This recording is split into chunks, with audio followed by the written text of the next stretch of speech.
ये निर्बलों का दुर्बलों का काम नहीं है, नहीं तो वे सब ये काम कर लेते हैं। उसके लिए तो इंसान को महापुरुषों ने यहाँ तक फरमाया, ताऊंगा तपाऊंगा नखते तारूं खाल, मेरा भगत डिगे नहीं तो पल में कर दूं निहाल। पल में निहाल जब होता है जब इंसान पूरी जिंदगी को भट्ठी में झोंक देता है। आप सभी को प्यार भरी राधा स्वामी जी। देखिए, जो आज का सत्संग का विषय है उसे महाराज जी ने बताया कि सेवा का फल क्या है और सेवा से हमारा जीवन किस तरह बदल जाता है। और साथ ही महाराज जी ने बताया कि अगर हम भगवान के सामने, सतगुरु के सामने कुछ मांगते हैं तो सतगुरु हमारी मदद अवश्य करते हैं, चाहे किसी भी रूप में करे और चाहे कितनी भी करे।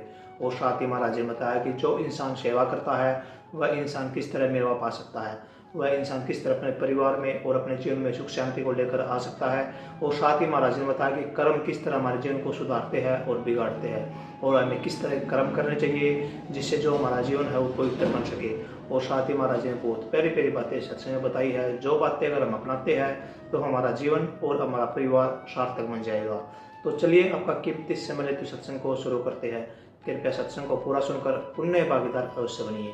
राधा स्वामी। सेवा जो इंसान करना जानता है, सेवा करता है, सेवा करना सीख जाता है, तो समझो कि भक्ति की एक सीढ़ी को उसने तय कर दिया। विशेषकर पंजाब में जितने भी गुरु हुए, वहां 10 गुरु हुए। उनके बाद में भी वो परंपरा चलती आई है, चल रही है, लेकिन सिख धर्म से मतलब है उनमें 10 गुरु हुए और 10 में जो अंतिम गुरु हुए, 10वें गुरु गोविंद सिंह जी, कहते हैं कि उन्होंने ग्रंथ में आखिर में लिख दिया कि भाई अब जो है गुरु नहीं होगा, गुरु ग्रंथ को ही मानना। 10 गुरुओं की वाणी के अलावा और दूसरे संत महापुरुष जितने भी हुए उनकी वाणी का भी संकलन गुरु ग्रंथ साहब के अंदर है, जो बड़ा बीड़ है उसमें। और उनमें क्या कहा कि आज्ञा भई अकाल की तभी चलायो पंथ, सब सिखन से बिनती अब गुरु मानियो ग्रंथ। वैसे तो गुरु के महत्व को सब जानते हैं, अपने वेद शास्त्र पुराण सब में गुरु की महिमा भरी पड़ी है। और क्यों ना हो कि गुरु के बिना ज्ञान नहीं है। किसी भी काम में लगते हो, बिना गुरु की किसी चीज का हमें भेद ज्ञान समझ नहीं है। तो गुरु नाम उसका है जो हमारे अज्ञान के तिमिर को मिटा दे। किसी वस्तु की जिसकी हमें तलाश है उसकी वास्तविकता हमें दर्शा दे, वो गुरु है। शास्त्रों में गुरु का अर्थ लिखा गया है गुरु हरत करत प्रकाश, यही गुरु का अर्थ है धर्म ग्रंथ इतिहास। अंधकार को मिटा के जो ज्ञान दे दे, प्रकाश ला दे, अज्ञान को मिटा के हमें ज्ञान दे दे, समझ दे दे, सभी ग्रंथों में उनमें गुरु की इस प्रकार से व्याख्या की गई है। गुरु का वर्णन करना तो बहुत बड़ी बात है, वो तो आगे की बात है, लेकिन आज विशेष रूप से जो बात रहेगी वो सेवादारों के लिए है। तो सेवादार अपने मन में ये संकोच ना रखें, अपना मन यूं छोटा भी ना करें कि हमें सत्संग सुनने का मौका नहीं मिलता, हम सेवा में लगे रहते हैं। जो आदमी सेवा करता है, सत्संगियों की सेवा करते हो, उनमें कितने लोग भजन करने वाले, कितने अभ्यास करने वाले, कितना ध्यान करने वाले होते हैं। जो इंसान जिसकी सेवा करता है उसके पास जो होता है वो उसको बख्श देता है। जिसके पास जो चीज होती है वो उससे खुश होता है, उसको बख्श देता है। जिसके पास प्यार होता है प्यार देता है, जिसके पास पैसा होता है पैसा देता है, जिसके पास अनाज रोटी है नौकरों को भूखों को रोटी देता है। सेवा करके जो उसको प्रसन्न कर लेता है वो उसको सर्वस्व दे देता है। और ये सेवा किसी इंसान की सेवा नहीं है, साध संगत की सेवा किसी भागी इंसान को मिलती है। और जिसको सेवा मिल जाए उसको भाग सराहना चाहिए। सेवा के स्वरूप को अगर आप समझोगे, जानोगे, तो कितने ऐसे आपको उदाहरण मिलेंगे कि सेवा करने वालों के ऐसे ऐसे काम कि जो किसी भी डॉक्टर हकीम वैद्य से नहीं हो सकते थे, वो सेवा के काम ने पूरे कर दिए। दुनियादारी में भी हाकिम की, बड़े अफसरों की जो वजीर बादशाह होते हैं उनकी कोई सेवा करता है, वो देखते हैं अपने बच्चों को, अपने साथियों को, अपने रिश्तेदारों को नौकरी दिलवा देते हैं। सेवा करते करते उनसे कहते हैं उनकी चलती है तो उनको लगा देते हैं। किसी अमीर आदमी के कोई सेवक जाके सेवा करता है या नौकरी चाकरी करता है और उसके घर में किसी चीज़ की कमी आती है, वो उससे जाके याचना करता है, बच्चे की शादी है, मेरा मकान नहीं है, मुझे इस चीज़ की आवश्यकता है, तो ज़्यादा नहीं तो वो कम से कम उसकी कोई ना कोई मदद करता है। सेवा का फल है ये। तो ये सेवाएं तो क्या है, ये सेवा तो ऐसी है, संसार की चीज़ें हैं, यहाँ इकट्ठी करते हैं, यहाँ मिलती हैं, यहीं बिछुड़ जाती हैं, यहीं खत्म होती हैं। दुनियादारों के लिए ये बहुत महत्व रखती होंगी, लेकिन गुरु भक्तों के लिए इनकी कोई अहमियत नहीं है इन चीजों की। जिसको कह दिया ना कि झूठा है संसार, सारा संसार झूठा है। झूठा का मतलब ये नहीं है कि वो सच्चे नहीं है, झूठ का मतलब ये है कि सब चीज फना होने वाली है, सताई नहीं है, नासवान है, खत्म होंगी सब। धन इकट्ठा करो खत्म हो जाएगा, महल मकान मंडप बनाओ खत्म हो जाएंगे, घर परिवार लंबे कितने भी जोड़ो, कुछ दिन के बाद में कोई, कुछ दिन के बाद में कोई, सब छोड़ छोड़ चले जाएंगे। साथ क्या जाता है इंसान के? भक्ति। और भक्ति की प्रथम सीढ़ी मैंने सेवा बताई है। सेवा के महत्व को जानना चाहते हो? एक बार एक बहन थी, दरबार की सेवा करती थी साध संगत की, जैसे आप करते हो। बच्चा छोटा था, तो जो सेवा करता है उसको सेवा के महत्व का पता है। वो प्रभु की, सतगुरु की उसके सामने आरती करती है, विनती करती है, सेवा के साथ साथ सिमरन भी करते हैं, क्योंकि जिसकी सेवा करते हैं उसी का सिमरन आपके दिमाग में चलता भी रहता है। जो काम करोगे, जमींदार आदमी की फसल की होती है, बारिश नहीं होती तो उसके बारे में सोचता है, व्यापारी आदमी अपने व्यापार के बारे में सोचता है, पढ़ने वाला विद्यार्थी अपनी पढ़ाई के बारे में सोचता है, मैं इतने अंक लूंगा, मुझे उस दर्जे में पास होना चाहिए। नौकरी पेशा करने वाले अपने प्रमोशन के बारे में सोचते हैं कि मेरे ये होने चाहिए। जो इंसान जो काम करता है उसका मन उसमें लगता है। अब गुरु भक्तों का काम है प्रभु के आगे उनकी यादगार बनी रहे, उनका सिमरण चिंतन और उनके बारे में ही उनका ख्याल और विचार हमेशा रहता है।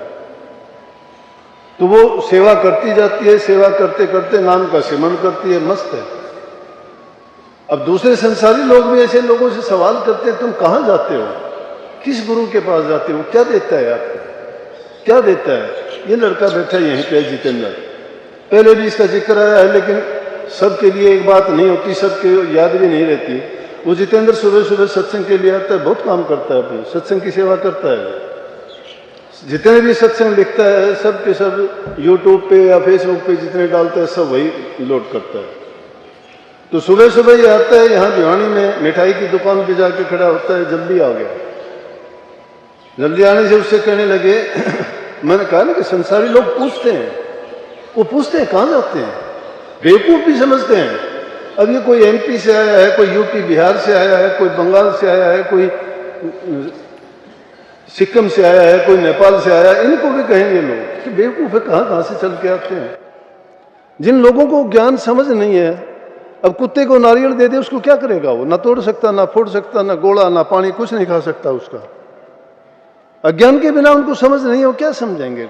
ना गुरु महिमा जानते, ना प्रभु के भजन नाम को जानते, ना कोई सिमरन जानते, ना कोई वो कर्म काटने का तरीका जानते। वो तो एक जानते हैं कि दुनियादारी की चीजें हैं, दुनिया में नास्तिकों जैसा जीवन बीतता है उनका। खोटे मंदे कर्म करते हैं, लेकिन कर्म के स्वरूप को ही नहीं मानते। हम क्या करते हैं, क्या परिणाम होगा, कितने कष्ट झेलने पड़ेंगे, ये समझ है उन लोगों की। लेकिन जिसको समझ जब तक आती नहीं, परेशानी जाती नहीं, जिसको समझ आ जाती है वो समझो कि इस मनुष्य चोले को सफल बना ले। तो सुबह सुबह आया, आते ही मिठाई वाले से कहने लगा प्रसाद दे भाई, ये प्रसाद दे। बोला कि कहाँ जाते हो? बोला दिनों जाते हैं। बोला इतने जल्दी आ गए? बोला कितने बजे चले थे? बोला कि हम तो 4 बजे ही चल दिए थे। बोला तो इतनी दूर से चल के भी आ गए इस टाइम से, आपको क्या मिलता है वहां पे? क्या मिलता है आपको वहां से? कब से आते हो? बोला कि हमें तो 20 साल हो गए। बोला आपको क्या मिला वहां पे?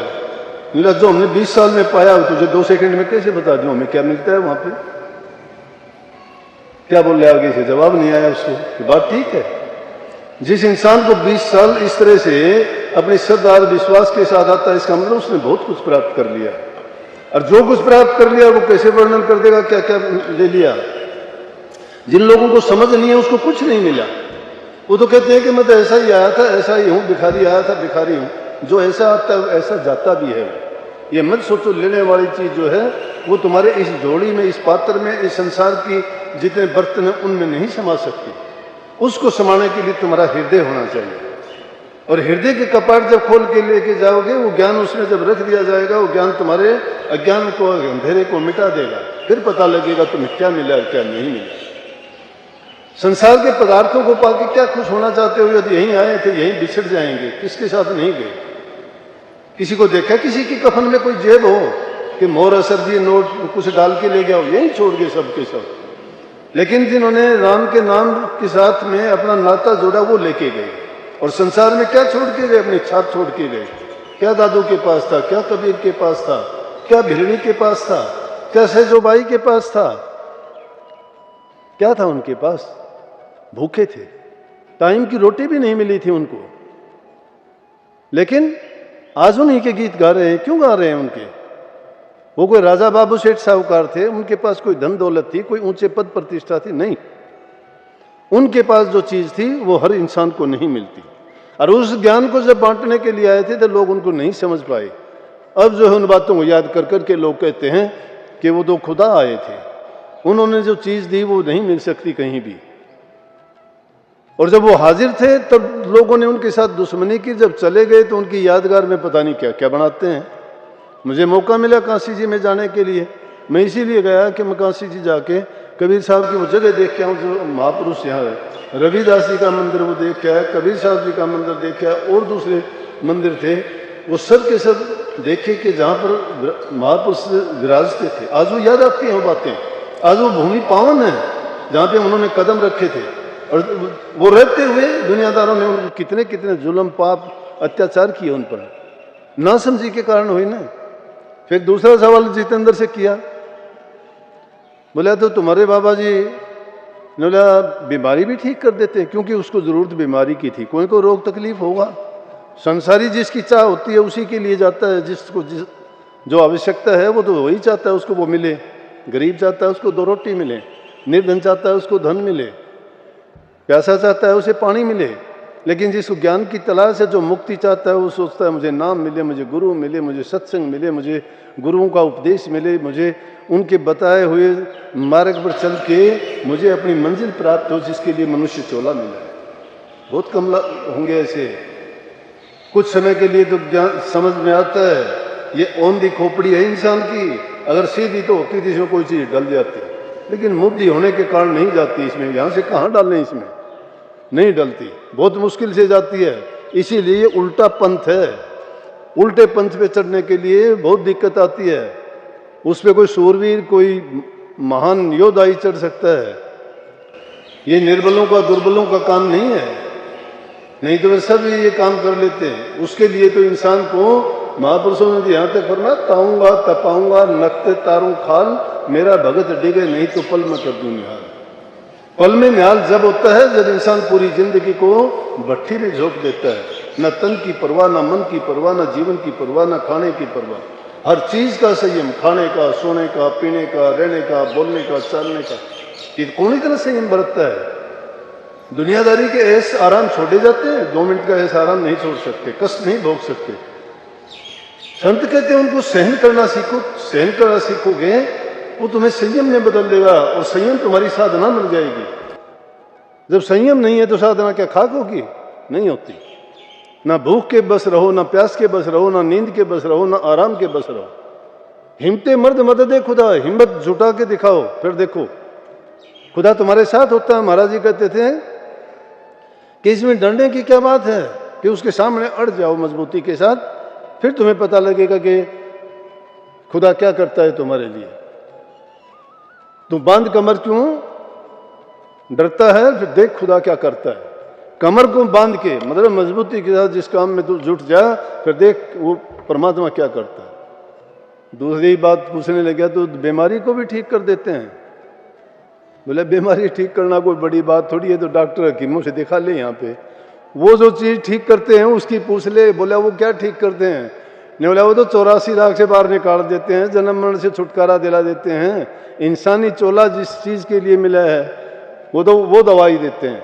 वो हैरान हो गया इसकी बात सुन के ही। बोले अच्छा, कुछ नहीं बोला। बोला कि आ जाना, तेरे तो पास में ही है हमें तो। बोले कहाँ से आया? बोला दिल्ली से। बोला इतनी दूर से? नहीं बोला ये तो कुछ भी नहीं, लोग तो बहुत दूर दूर से आते हैं। नहीं बोला तो इसका मतलब कुछ है? नहीं बोला कि वो अंधों को नहीं सूझता, ज्ञान चक्षु जिसके होते हैं वही उनको देखता है, परखता है और वही उनसे लाभ उठाता है।